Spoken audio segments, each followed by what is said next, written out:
I thank Ms. DiCarlo for her briefings. I now give the floor to Mr. Jeffrey Sachs. Mr. President, distinguished members of the Security Council, the issue before the Council today is not the character of the government of Venezuela. The issue is whether any member state, by force, coercion, or economic strangulation, has the right to determine Venezuela's political future or to exercise control over its affairs. This question goes directly to Article 2, Section 4 of the United Nations Charter, which prohibits the threat or use of force against the territorial integrity or political independence of any state. The Council must decide whether that prohibition is to be upheld or abandoned. Abandoning it would carry consequences of the gravest kind. Let me offer some background. Since 1947, the United States foreign policy has repeatedly employed force, covert action, and political manipulation to bring about regime change in other countries. This is a matter of carefully documented historical record. In her book, Covert Regime Change, political scientist Lindsay O'Rourke documents 70 attempted U.S. regime change operations between 1947 and 1989 alone. These practices did not end with the Cold War. Since 1989, major United States regime change operations undertaken without authorization by the Security Council have included, among the most consequential, Iraq 2003, Libya 2011, Syria beginning in 2011, Honduras 2009, Ukraine 2014, and Venezuela from 2002 onward. The methods employed are well established and well documented. They include open warfare, covert intelligence operations, instigation of unrest, support for armed groups, manipulation of mass and social media, bribery of military and civilian officials, targeted assassinations, false flag operations, and economic warfare.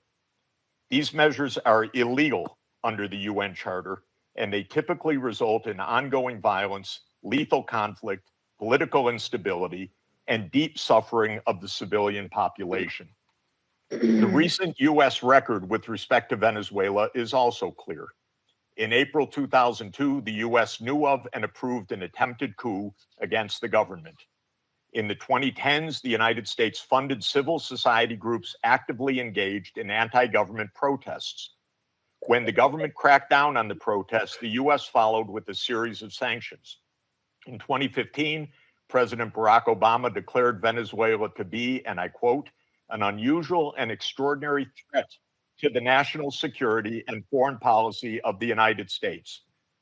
In 2017, at a dinner with Latin American leaders on the margin of the UN General Assembly, President Trump openly discussed the option of the U.S. invading Venezuela to overthrow the government. During 2017 to 2020, the United States imposed sweeping sanctions on the state oil company PDVSA. Oil production fell by 75% from 2016 to 2020, and the real GDP per capita declined by 62%. The UN General Assembly has repeatedly voted overwhelmingly against such unilateral coercive measures. Under international law, only the Security Council has the authority to impose such measures.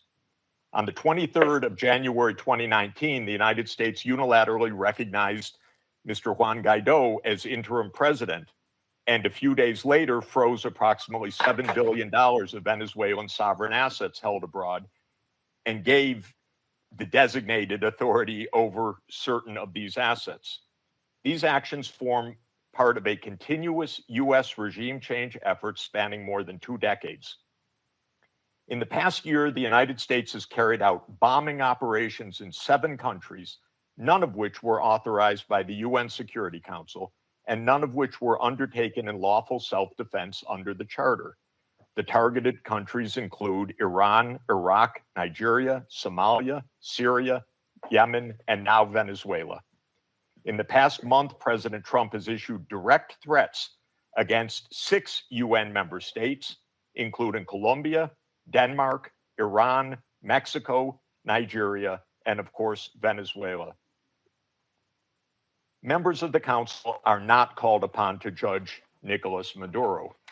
They are not called upon to assess whether the recent U.S. attack and ongoing naval quarantine results in freedom or in subjugation. Members of the Council are called upon to defend international law, and specifically the UN Charter. The realist school of international relations, articulated most brilliantly by John Mearsheimer, accurately describes the condition of international anarchy as the tragedy of great power politics. Realism is therefore a description, not a solution for peace. Its own conclusion is that anarchy leads to tragedy. In the aftermath of World War I, the League of Nations was created to end the tragedy through the application of international law. Yet the world's leading nations failed to defend international law in the 1930s, leading to renewed global war. The United Nations emerged from that catastrophe as humanity's second great effort to place international law above international anarchy. In the words of the Charter, the UN was created, quote, to save succeeding generations from the scourge of war, which twice in our lifetime has brought untold sorrow to mankind.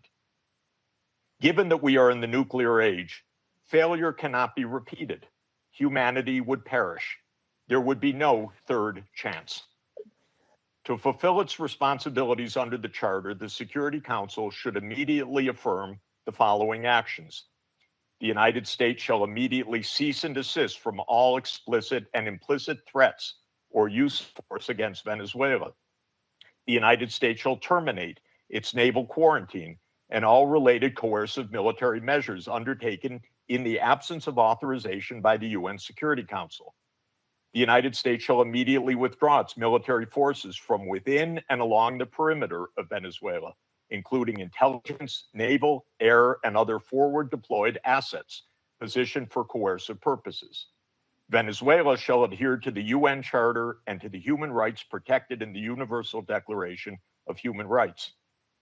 The Secretary General, I recommend, should immediately appoint a special envoy mandated to engage relevant Venezuelan and international stakeholders and to report back to the Security Council within 14 days with recommendations consistent with the Charter, and the Security Council should remain urgently seized of this matter.